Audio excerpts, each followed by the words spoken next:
Thanks for tuning in to the Drive On podcast, where we are focused on giving hope and strength to the entire military community.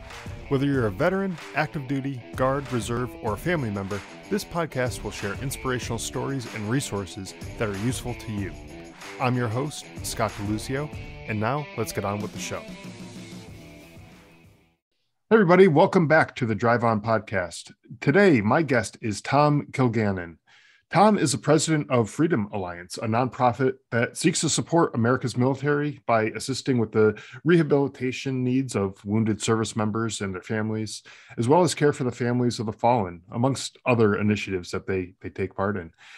We'll talk more about that in just a minute. But first, Tom, welcome to the show. Why don't you tell us a little bit more about yourself and your background?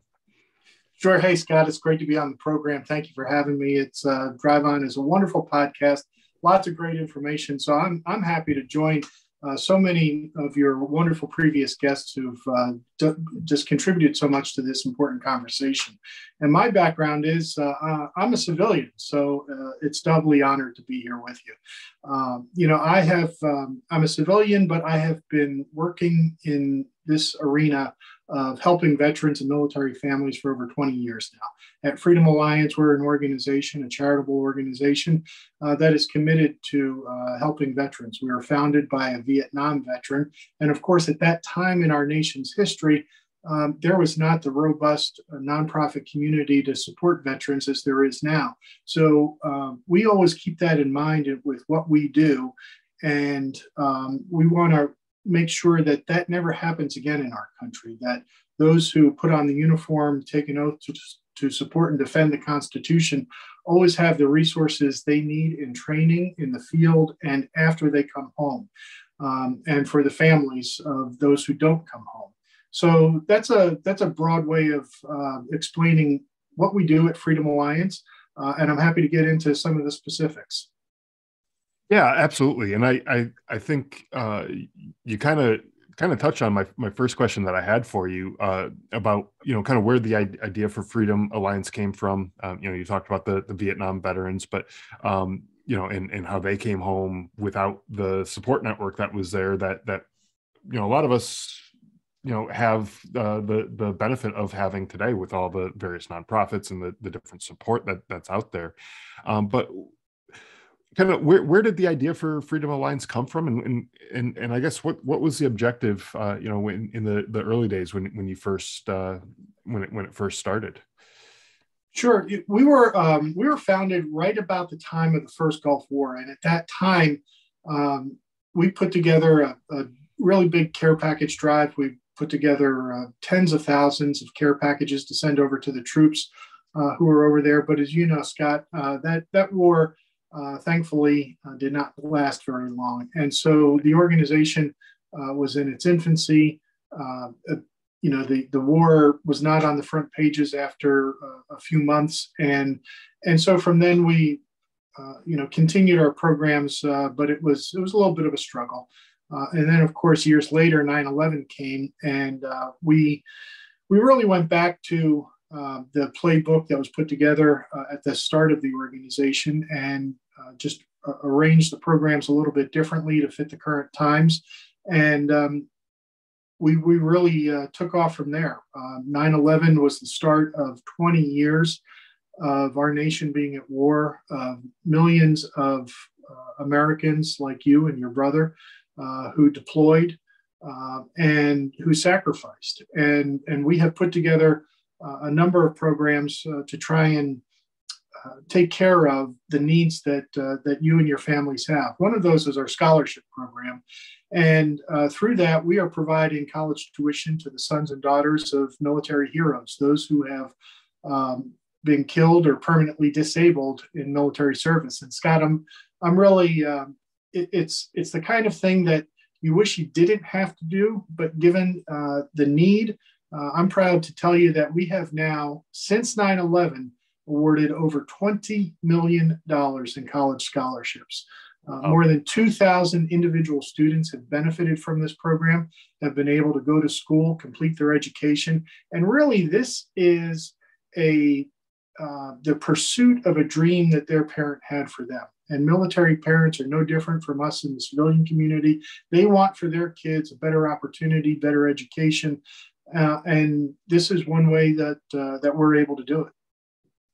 Yeah, and that's incredible. I know, when you come back, and I've known several people who've been killed, or have other disabilities and things like that after coming back home, and financially things are a little bit more difficult for those families, in some cases, because they're unable to uh, you know do some of the things. If you have a loved one who is killed, you're unable to have that dual income coming in, and saving money. I have three children myself, and putting money aside for their college education is, it's a big responsibility. It's something that you have to think about, and put that money aside early on, so that way when it's invested correctly, it'll hopefully grow and be enough money for them when they get to school. But having something like that available to those families, just it reduces that burden, and makes things a little bit easier for them. And I think that's something that's important for us as a nation to come together and say, what, this is a good thing.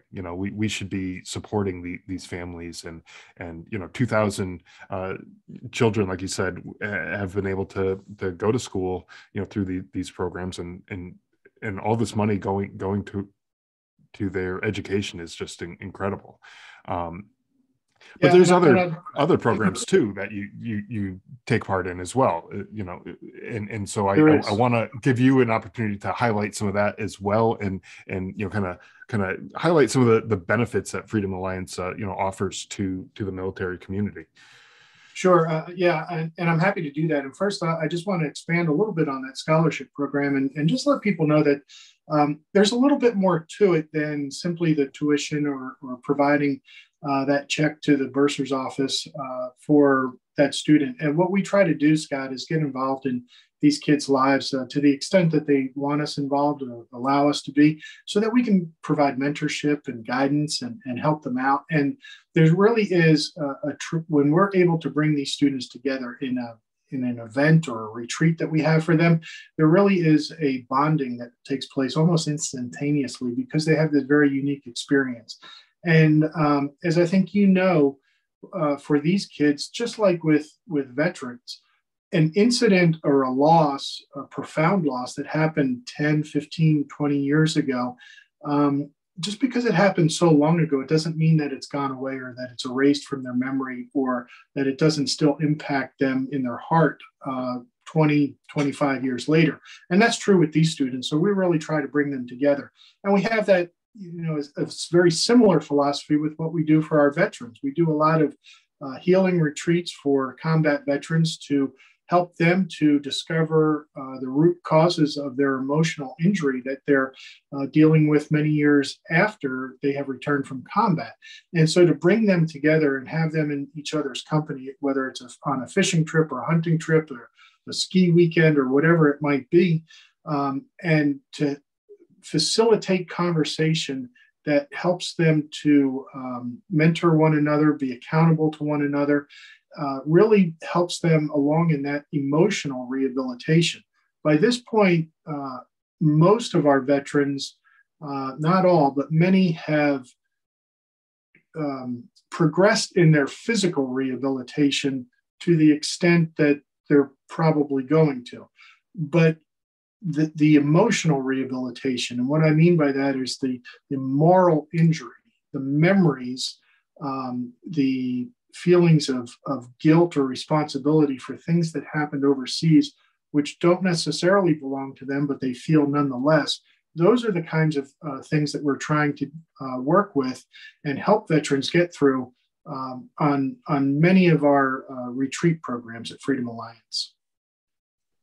Yeah, and that's a big thing too, because there are a lot of those veterans who come back with, like you said, the moral injuries, and working in an environment where there is that camaraderie at some of these retreats, like you said, the hunting and fishing and skiing, type events, you get these people together, and that you get that camaraderie almost instantly. It's funny when I am interviewing another veteran on this podcast. We'll start talking, and we may never have spoken before we started the interview, and by the end of the interview we're talking like we're old friends, Right. and Yeah. a lot of times it's only a half hour conversation, and so we have that kind of unique bond, I think, amongst the military community, and understanding with each other. And I think it's important to be able to bring that together, and that should help with the healing process, I would think. And so, it's great that events like these are available to veterans, and it's something that we can look forward to, and look to expand our healing, not just the physical healing, but the mental and the emotional healing as well, which, Yeah, which is and which is great. it's the socialization. We see that all the time. Whenever you have an event, whether the two vets have met previously or not, you're right. There is that instant camaraderie, and that's very important. And what people should understand about that is, uh, when when a veteran comes back having been wounded, when they come back immediately, and I'm going back now, 15, 20 years, um, and they go into a hospital or a rehab center, they have around them this community of support. They have doctors, they have nurses, they have counselors, and they have other veterans. There was a time at Walter Reed and BAMC and the Naval Hospital in San Diego and so many others, where they were filled with veterans who had experienced combat injuries. So they were able to talk to one another. The families were able to talk to one another. And, we civilians have been experiencing this loss of socialization for the last 2 years with this whole COVID and social distancing and shutdown.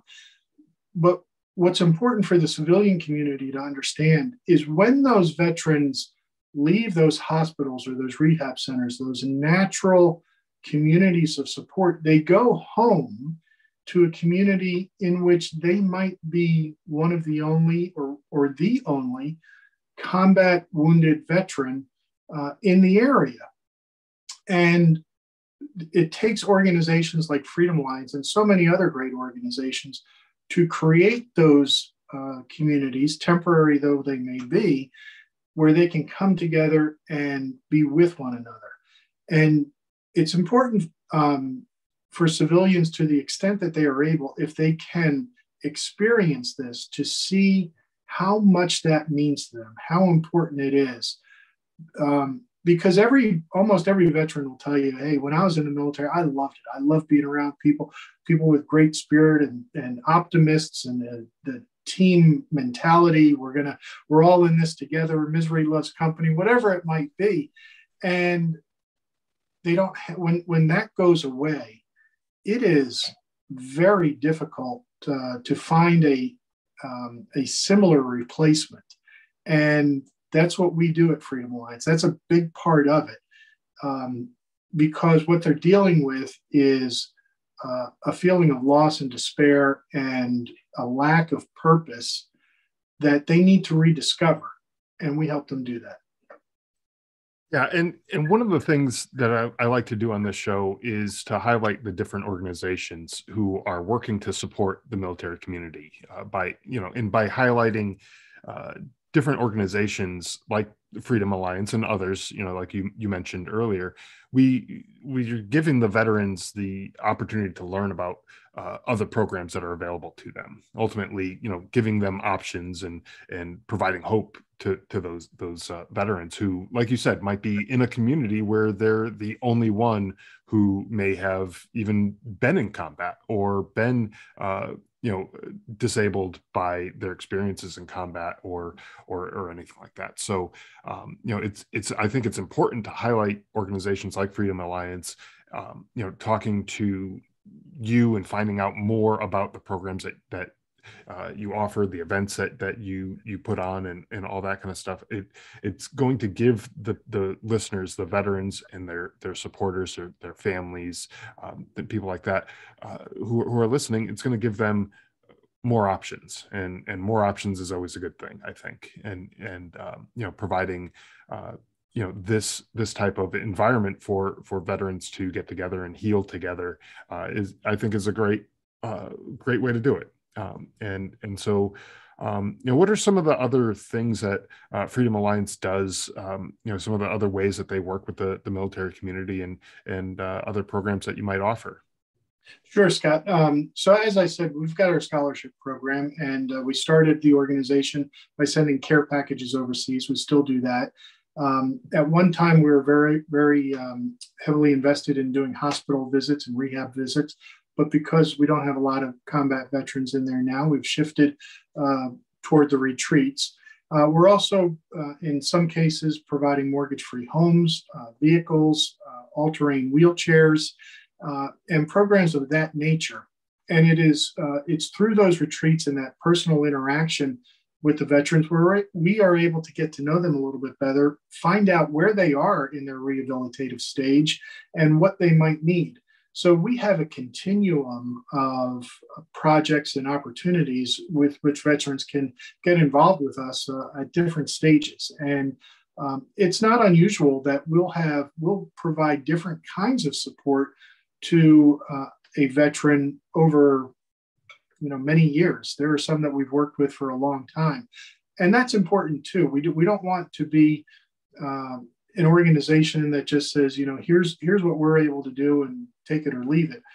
To the extent possible, and it's not always possible, but when it is, how can we help you? What is it where are you? And if we can't help, perhaps we can refer you to somebody else who has an expertise in that area. But knowing where the veteran is in that rehabilitative stage, they're going through the life stage just like all of us, where you grow up, you change jobs, you get married, you have your struggles along the way, and putting war injuries on top of those natural struggles that we all face just exacerbates the problem, and that's where the help is needed.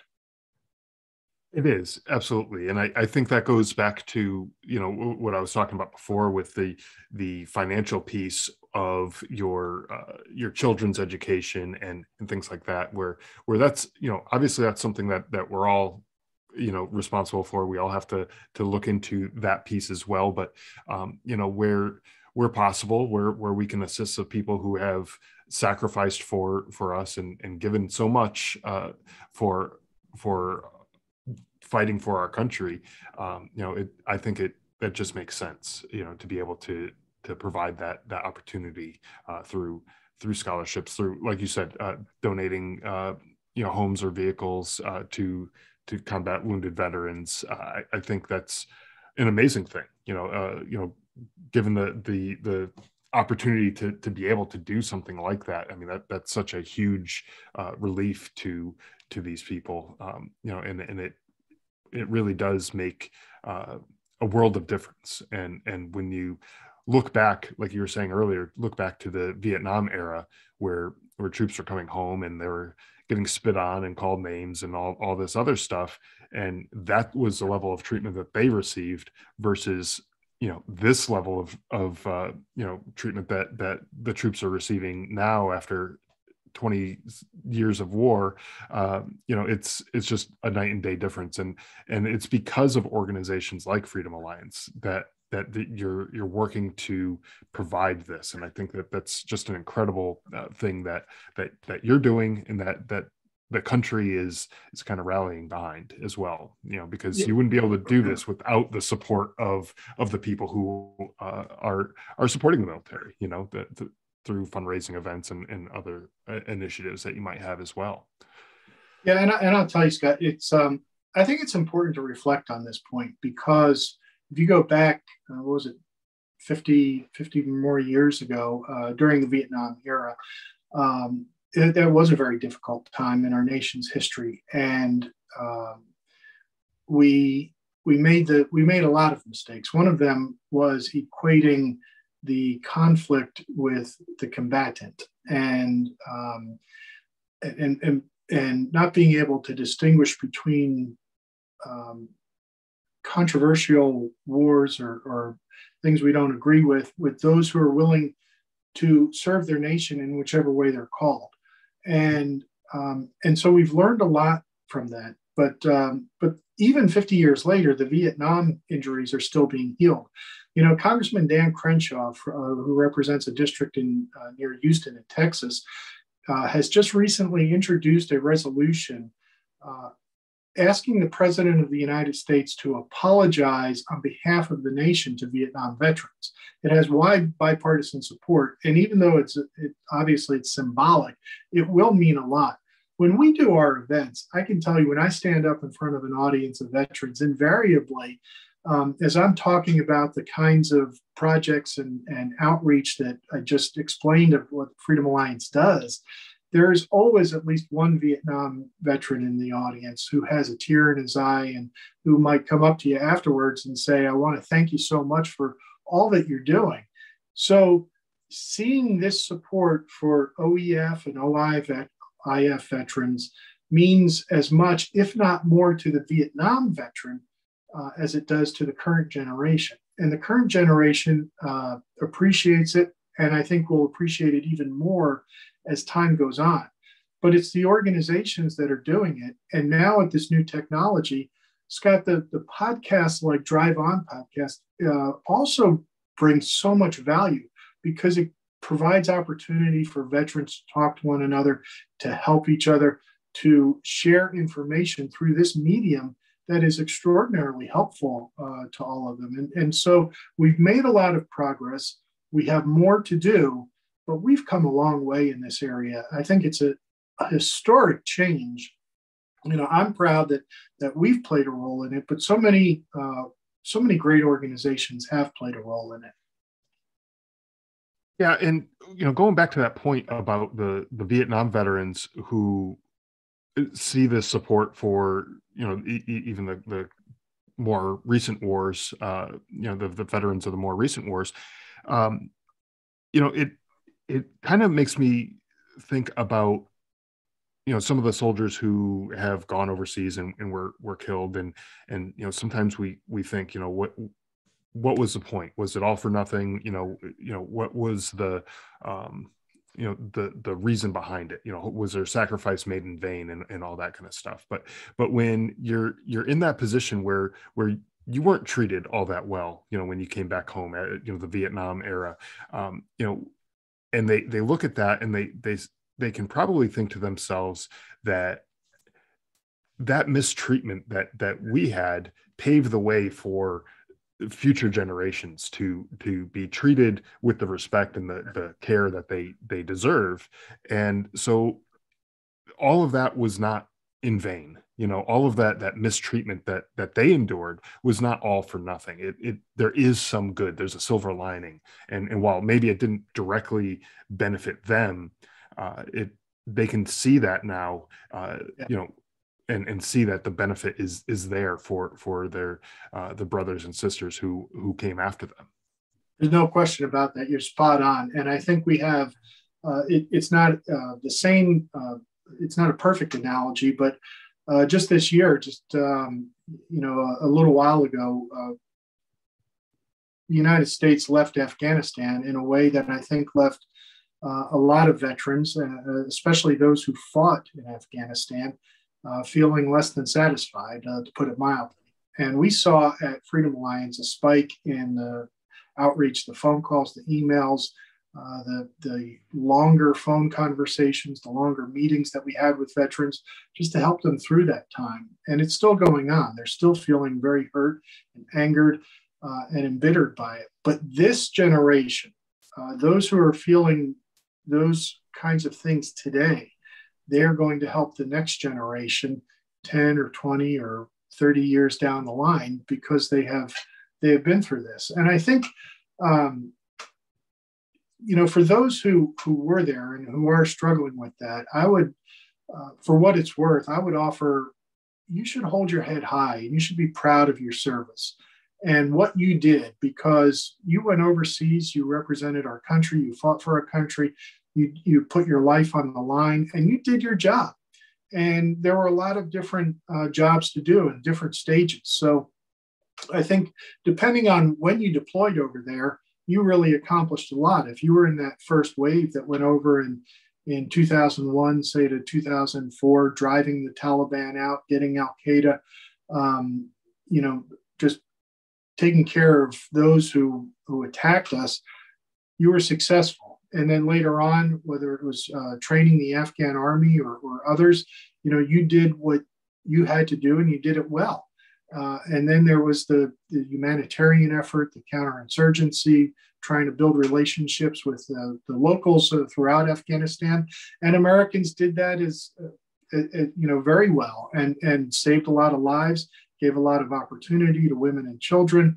But in the process, they had to, Scott, I mean, you and your fellow veterans, you encountered the worst of humanity in many cases. You went up against ISIS and Al Qaeda and the Taliban, people who don't value human life the way we do. You saw terrible things. You saw things that nobody should have to contemplate on this earth. And having done so, you carry those scars in your heart, you carry them in your memory, and they're still impacting you. And you know all this, but I'm really speaking to the civilians who may not be as familiar with what we mean by emotional injury or moral injury. Just imagine seeing dynamite strapped to an innocent kid, or having to witness a beheading, or having to smell the aftermath of the burnt human flesh, or things of that nature. And those kinds of images, those kinds of memories stay with the veteran for many, many years, and it's difficult to overcome. And that's why organizations like Freedom Alliance and the programs we offer to work through that and get over it are so important and so valuable, because those memories really stifle the progress of what is often said of returning to civilian society, or being able to work, or being the most effective father or husband you can be.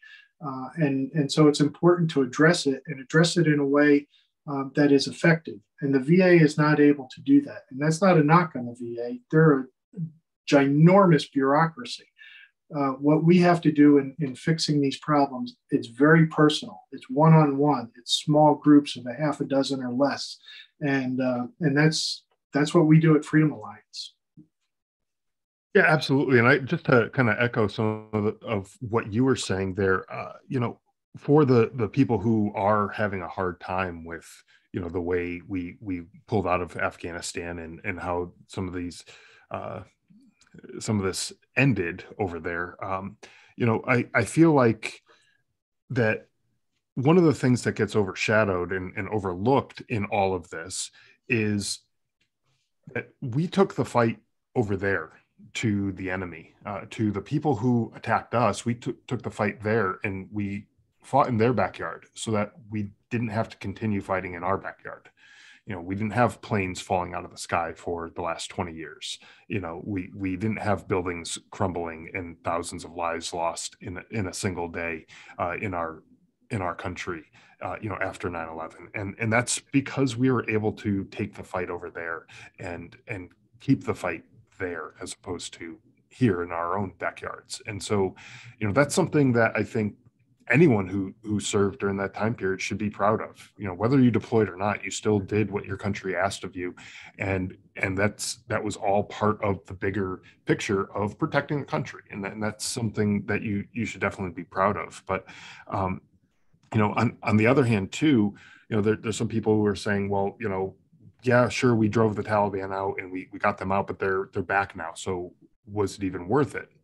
And from my point of view, I look at it as, let's say you're diagnosed with a cancer, and you go to the doctor, and you get it treated, and you go through the chemotherapy, and you get rid of it. And then 20 years later, it comes back, and you go through the whole process again, and maybe even it takes your life 20 years later. But would the initial treatment be all for nothing? Would that have been wasted? Like, no, because it gave you an extra 20 years of life. And so I think it was very much worth it. And so I think of the Taliban as the cancer, and I think of the people of Afghanistan as the patient who was struggling with that cancer, and we were the doctors. We got rid of it for those 20 years. And that's something, we gave them that bit of life and that freedom for those 20 years. And I think that's also something to be proud of. Yeah, it's the our military, our armed forces is under civilian control, and civilians, the political leaders certainly have to take responsibility for the way in which we left Afghanistan, and for frankly everything that took place in those 20 years. There was a lot of mistakes made. I know there's an effort in Congress to put together a commission that will kind of review that and see if we can avoid mistakes in the future. But for the service member, they have to understand that focus on what you're able to control and what you are able to influence through your actions. The decisions of the political leaders in Washington is something you cannot control in a direct way. And you went over, you did your job, you did it well, you represented America, and you should be proud of that, because the public is proud of you. We're going to debate for a long time Afghanistan and what happened, what didn't happen, the way we left, all of that. What I think there is no debate on, and why we talked so much about the comparison to the Vietnam era, is because you soldiers, airmen, Marines, sailors, you have the support of the public. You have it in ways that were never imagined during the Vietnam era. The people of this country love you and support you and appreciate you, and they're showing that through organizations like Freedom Alliance. They're showing that in public opinion polls. They're showing that in sharing your frustration. And so know that there are people who care about you and love you beyond your immediate family, and that you have a tremendous amount to offer to this country. It wasn't just your service in Iraq or Afghanistan that for which you gave value to our country. The experiences you have, the training you went through, what you saw and what you learned and what you did needs to be brought back to the United States, into our schools, our businesses, our corporations, our media, our public discussion, so that we who did not go over are able to learn from that and not make the same mistakes, or to benefit from what you saw and what you experienced. So know that the value you have to your family, to your community, and to your country is only just beginning. And what you can offer is off the charts, and so much more and so much different than we who did not experience that. Yeah, for sure. And I think, just look at anyone's life, look at your own life and think about any success that you had throughout your life, even the smallest things. Go back to learning how to tie your shoes or ride a bike. There was failure baked into that success. You fell off the bike at one point, and you skinned your knee, or something.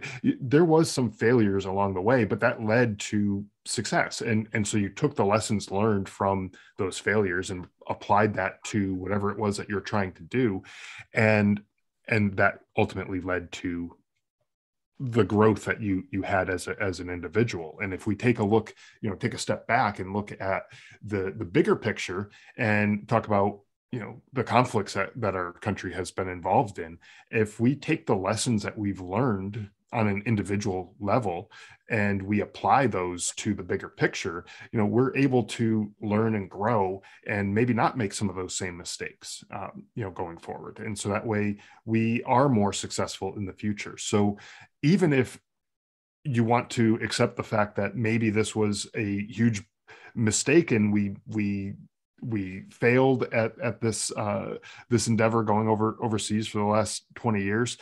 If that's your mindset and you want to accept that, fine, okay, deal, have that mindset, but recognize that those failures that we may have had could lead to bigger successes in the future by applying some of these lessons.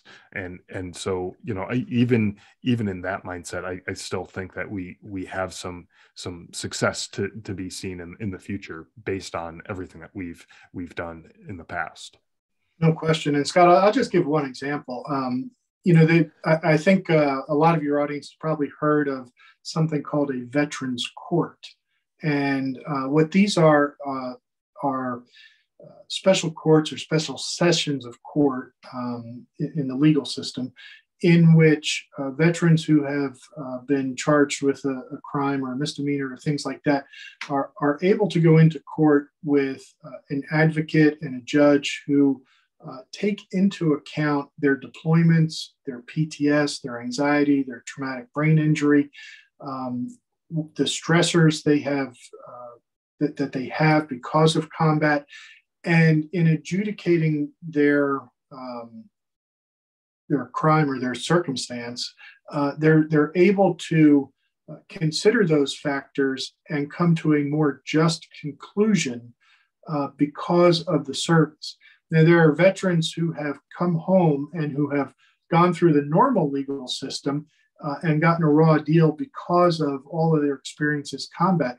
Some of the what they were charged with was directly related to their TBI or stressors from combat, and led them into being before a judge. But those veterans worked with the authorities, worked with the legal system, worked with practiced attorneys, and are creating and establishing these courts all over the country so that veterans are able to get a not necessarily more sympathetic, but a more complete understanding of the circumstances around which these issues have occurred. And it is because of a veteran who had a heart for community service and applying the lessons learned overseas that these courts are existing and multiplying throughout the country. That's just one example, but there are many more in corporate America, certainly in the nonprofit area, where those who have come home from Iraq or Afghanistan are making tremendous improvements in our community through these kinds of systems. Yeah, and that I think all of that is really great. I think we need more compassion and more understanding, not just about how to fight a war, but also how to deal with the troops who are coming back home, oftentimes with physical, mental injuries that need addressing as well. So I think all of this is really great. And I really think that everything that the Freedom Alliance is doing, in addition to other nonprofits, is working to address some of those needs that we're just talking about there. So I really do appreciate you taking the time to come on and talk about the Freedom Alliance. It's been really great learning about some of the programs that you have to offer. For anyone who wants to either take part in some of the services or events that you have to offer, or who is looking to support the Freedom Alliance through donations or other things like that, where can they go to find out more information, make a donation, and find out more about the programs that you offer? Sure. Thanks, Scott. The best way is through our website at freedomalliance.org.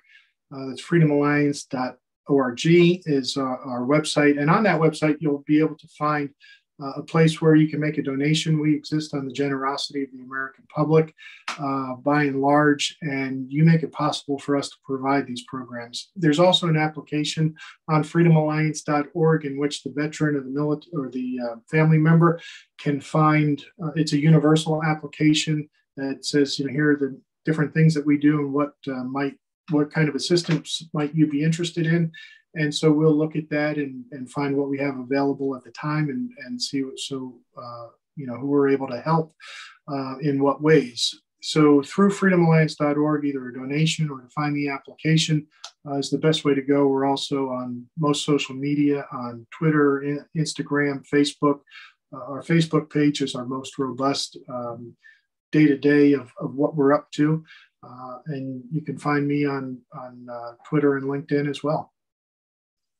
That's great. And I will have links to everything that you just talked about there in the show notes, all your social media links and your website. So anyone who's looking to check it out, you can check out the show notes, click through on there. You don't have to jot all that down as you're driving in the car because that would just be dangerous. So let's not do that. But again, thank you, Tom, for joining me and for coming on the show and talking about Freedom Alliance. And I think the work that you do is very important.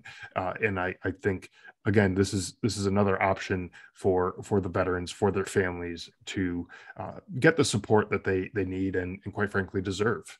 So thank you. My pleasure. Thank you. I appreciate all you do. God bless. Thanks for listening to the Drive On Podcast.